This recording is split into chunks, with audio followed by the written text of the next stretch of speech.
บายดีพี่น้องวันนี้ก็มากินต้มปอดกับข้าพเจ้าเด้อข้าพเจ้าสิพากินต้มปอดโมเมนข้าวดาเด้อกินต้มปอดแซ่บพี่น้องข้าวเหนียวกินกับเช้าแหล่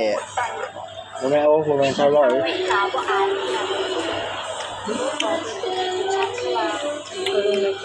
แถบเอาดิ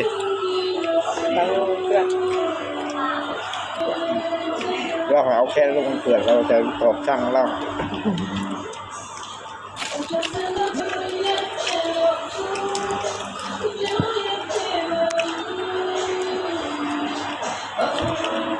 เขาก็เพียงเพลง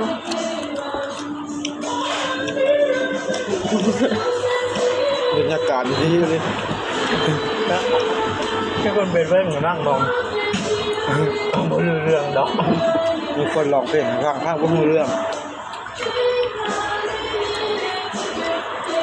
จำแจวคมๆ